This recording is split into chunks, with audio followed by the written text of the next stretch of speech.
Hello my dear learners, so once again मैं हूं जीवन मौर्य। स्वागत है आपका अपनी ऑनलाइन क्लासेस में। जैसा कि हम 11th क्लास का जो चैप्टर था we are not afraid to die, ये एक्सप्लेन कर रहे थे। इसके दो पार्ट हमारे एक्सप्लेन हो चुके हैं। इसका पूरा नाम है we are not afraid to die if we can all be together. अगर हम सब साथ साथ हो जाते हैं तो हमें किसी भी डिफ़िकल्टी से मुकाबला नहीं, डर नहीं लगता, या मतलब नहीं डरते, है ना, हमें मौत से डर नहीं लगता।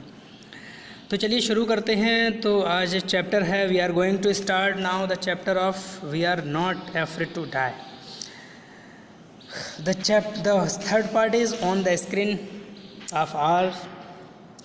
ये तो हम एक्सप्लेन कर चुके थे। द फ्रंट हैच फिर भी देख लीजिएगा।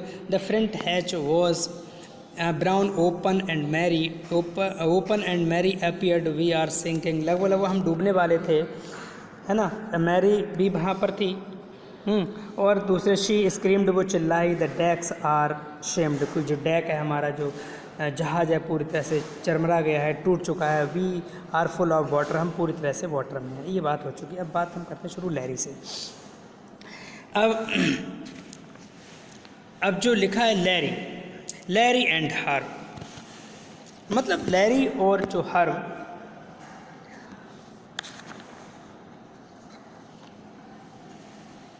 अशाउटेड में चिल्लाया लैरी और हर्ब के लिए। पंपिंग, मतलब पंपिंग कर रहे थे लाइक द मैडमैन, यानी पागलों की तरह पानी को बाहर निकाल रहे थे, मतलब उसको पंपिंग कर रहे थे।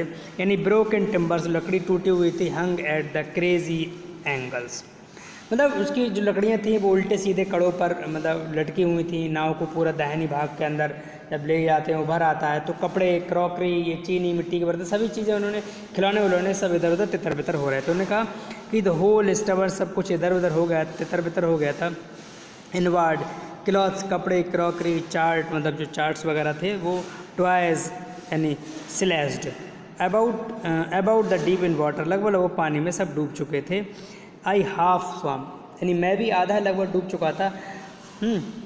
आई half swam, half crawled into the children's cabin, मतलब यह है जो मैं आधा तैरकर, मतलब क्या है, आधा तैरकर रेंग कर बच्चों की केबिन में पहुंच गया था।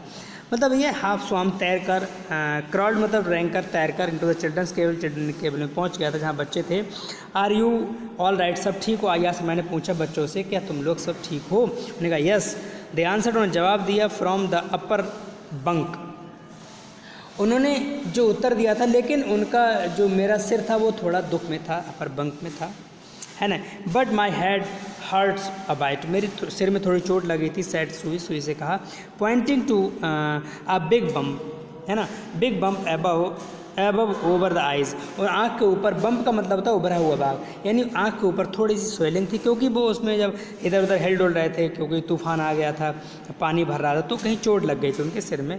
आई हैड नो टाइम, मेरे पास समय नहीं था, to worry about the bump heads.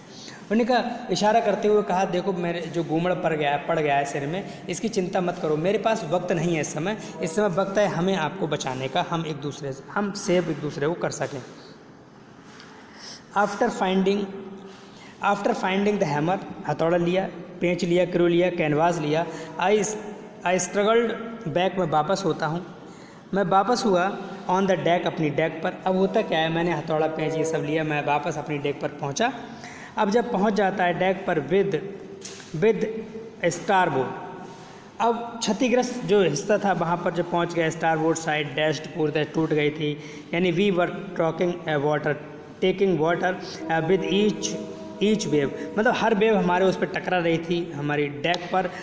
That broke over us, हम मतलब पूरी तरह से टूट चुके थे। If we could not make some repair, अगर हम उसको रिपेयर नहीं करते, वी वुड श्योरली सिंक, तो हम निश्चित रूप से डूब जाते। अगर हम उस डेक का रिपेयर नहीं करते तो निश्चित रूप से हम वहाँ डूब जाते।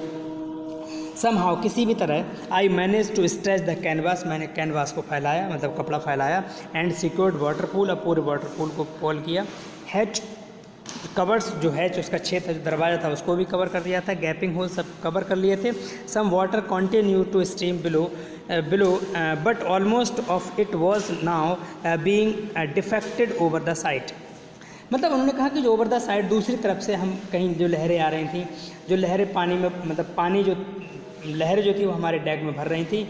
अगर मैं नाव की मरम्मत ना करता तो सचमुच तो हम डूब चुके थे, है ना, पूरी तरह से हम डिफेक्ट हो चुके थे पूरे मतलब बट ऑलमोस्ट जो था लगभग हम पूरी तरह से परेशान हो चुके, डिफेक्टेड हो चुके ओवर साइड, पूरी साइड से। तो उन्होंने कहा ये परेशान तो हो गया, मतलब डूब चुके थे, मतलब दिशा हमारी बदल चुकी थी, डिफेक्टिव हो गई थी, मतलब डाइवर्टेड हो गई थी। डिफेक्ट मतलब होता है दिशा का बदलना, हम पूरी तरह से मौत की ओर हम जा ही रहे थे, समझ लीजिए। मोर प्रॉब्लम्स रोज़ जो समस्याएं थी वो हमारी दिन ब दिन बढ़ती जा रही थी, यानी जो प्रॉब्लम्स थी बढ़ती जा रही थी। अब क्या देखिएगा, देखिए समस्याएं तो बढ़ती जा रही थी। कहते हैं कुछ भी अभी हम नीचे जो बह रहा था लेकिन ज़्यादा पानी अभी हम मुड़कर दूसरी तरफ तो निकल नहीं थे, लेकिन जो समस्याएं थी वो हमारी बढ़ती जा रही थी। और क्या था, our hand pumps started to block, जो हमारे हैंड पंप थे वो लगभग ब्लॉक हो चुके थे। अब विद द डेब्रीज, डेब्रीज होता है जैसे कहना चाहिए मलबा होता है, मलबा में यानी फ्लोटिंग तर रहते हैं अराउंड द केबिन्स, केबिन के चारों ओर। इलेक्ट्रिक पंप शॉर्ट सर्किटेड, यानी जो इलेक्ट्रिक पंप था वो भी हमारा शॉर्ट सर्किट रुक गया था। जो इलेक्ट्रिक पंप भी रुकता है, यानी पानी का स्तर खतरनाक ढंग से पूरी तरह से बह रहा था। जब मैं वापस डेक पर आया तब मैंने पाया कि 2 अतिरिक्त पंप जो हैं वो फॉरेस्टे सेल यानी मस्तूल को जो सहारा देने वाली जो रस्सी होती वो, और जो डिग्गी थी ये मुख्य लंगर के साथ में ऐंठे पड़े थे। हमने देखा था ये सब जो मुख्य लंगर साथ ऐंठे पड़े हैं तो हम कहीं ना कहीं बच जाएंगे। तो उनका वाटर लेवल जो था वो भी जो घट चुका था उसका, यानी बैक ऑन द डेक, हम डेक पर वापस आए। 2 spare pumps had been ranged, यानी एक दूसरे से ऐंठे पड़े थे, पंप थे वो ऐंठे पड़े थे, अर्थात इसका मतलब है कि वो कहीं ना कहीं वो and the main anchor heavy iron, जो मतलब लंगर डालने वाली जो लोहे की रॉड थी वो एक दूसरे से ऐंठे पड़े, अर्थात पानी जो था ऐंठने का रुक गया था उस दरवाजे से। यानी जब वो ऐंठ गए थे, यानी मतलब है कि जो खतरनाक, जब मैं वापस डेक पर आया तो मैंने वहाँ पर देखा कि जो अतिरिक्त पंप थे, जो मतलब फॉरेस्टे सेल, मतलब कहना चाहिए था जो सहारा देने वाला जो रस्सी होती है वो, और वो लंगर दोनों आपस में ऐंठ गए थे। इसका मतलब जो है वो मजबूत तरीके से बंद हो गए थे, यानी हम रुकने कगार पर थे, बचने कगार पर थे उस समय। अब होता क्या है देखिएगा, देन आई रिमेंबर्ड, तब हमें याद आया, क्या याद आया, देन आई रिमेंबर्ड, तब हमें याद आया, we had another electric pump, हमारे पास दूसरा इलेक्ट्रिक पंप भी है, द चार्टर रूम फ्लोर में।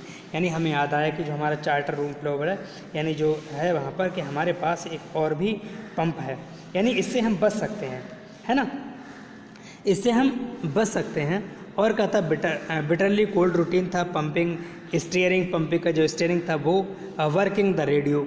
हाँ, मतलब रेडियो का मतलब इन्होंने ये कहा है इसमें कि वर्किंग द रेडियो मतलब सूचना देने वाला। फिर मुझे याद आया कि मानचित्र कक्ष के तल पर जो नीचे जो है वो हमारे नीचे एक इलेक्ट्रिक पंप था, मैंने इसे पानी बाहर करने वाली एक पाइप से जोड़ रखा था। इलेक्ट्रिक पंप को जो था पानी बाहर करने वाले पंप से जोड़ दिया था, पाइप से जोड़ दिया, और इसे काम करता हुआ देखकर थोड़ा सा अच्छा लगा उनको, यानी उस कॉर्नर में अच्छा लगा। मतलब ये है, यानी अब होता क्या है, जब वो परेशान हो गए थे, कनेक्ट कर दिया था टू आउट द पंप को, एंड वॉज थैंकफुल, और धन्यवाद दिया टू फाइंड द वर्क, इस काम को मिलकर। उन्होंने देखा मैंने जब कनेक्ट कर दिया तो इसको मुझे धन्यवाद दिया, मैंने इसको बड़ा अच्छा लगा कि पानी जो है वो बाहर निकल रहा है, अब हम बच जाएंगे।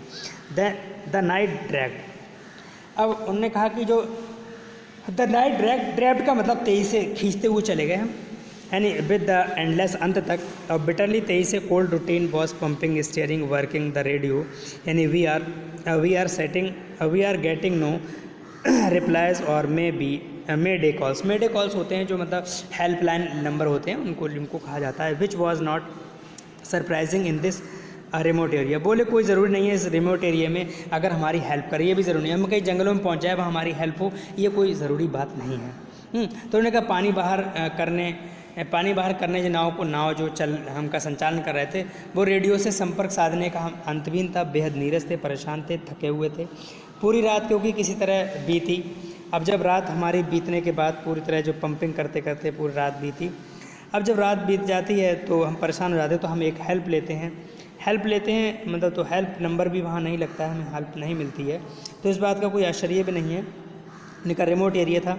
नेक्स्ट है सूज, अब जो सू के जो सिर पर थोड़ी सूजन थी, हैड द स्वॉलन और अलार्मिंग, थोड़ी सचेत कर रही थी, यानी she had two enormous black eyes, यानी जो ब्लैक आइज़ आँख जो थी काली पड़ गई थी, क्योंकि now she showed the deep cut the harm, अब उसे लग रहा था कि हम चिंता में, हम परेशानी में, हार में, हमारा कुछ नुकसान होगा, इसलिए काले आंखें भी काले पड़ गई। इससे मतलब ये है कि हम चिंता में होते हैं तो हमारी आंखों में काले घेरे पड़ जाते हैं। वेन आई आस्क्ड, जब मैंने पूछा why she had made more the injuries before this, यानी तुम्हारे पहले ये बिफोर दिस, इससे पहले तो कोई तुम्हारी ऐसी इंजरी तो हुई नहीं थी, लेकिन अब कैसे हुआ। शी रिप्लाइड, उसने कहा I did not want to worry, मैं चिंता नहीं करती।